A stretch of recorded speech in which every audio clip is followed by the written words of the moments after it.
I don't know if, like me, you're feeling a little anxious today. If you're not, I invite you to turn this off now, and while you're at it, just kind of stay off the internet for the next 72 to 96 hours. But if you're already in the midst of anxiety, know that I am in it with you. I woke up with a tension in my heart. My spouse already had NPR turned up on full blast.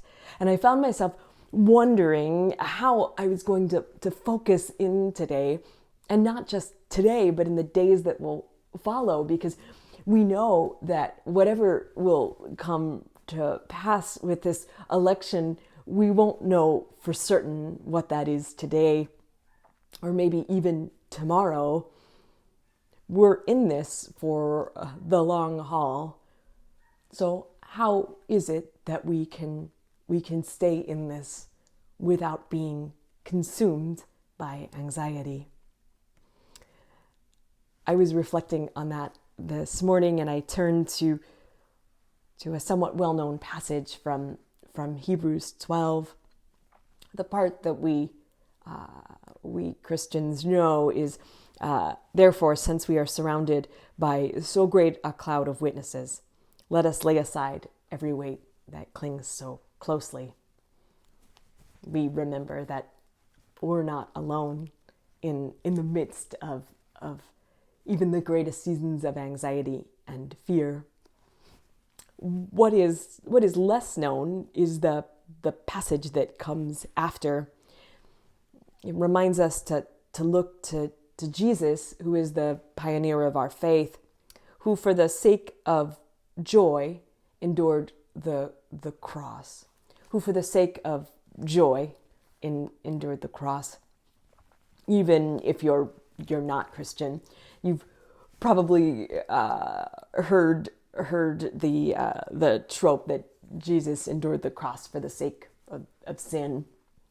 It's an unfortunate abbreviation, and in some ways a mischaracterization of what Christian faith is, because that understanding that Jesus endures the cross for sin inherently suggests that Christianity is oppositional, that the faith of Christians around the world exists because they are against something.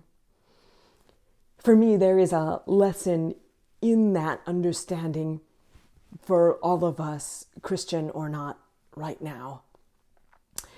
Because in this election season, so much of what has driven us has been that which we are against.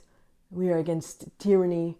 We are against racism. We are against greed. We are against corruption. I think we ought to be against those things. We ought to work against evil in whatever form it presents itself, be it injustice or greed or any other number of things. And also, in this time of anxiety and difficulty, in order to sustain ourselves, we must remember and hold fast to that which moves us, that which drives us, that which we are for, not only that which we are against. This passage from Scripture says that Jesus endures the cross for the sake of the joy set before him.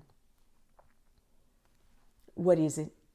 What is it that you are enduring this moment for the sake of? What is it that is inspiring and moving you and holding you together? As I was reflecting on that this morning, all I could think about was love. For the sake of love, I work for social justice in my community. For the sake of love, I work for right relationship with the people I know. For the sake of love, I try to serve.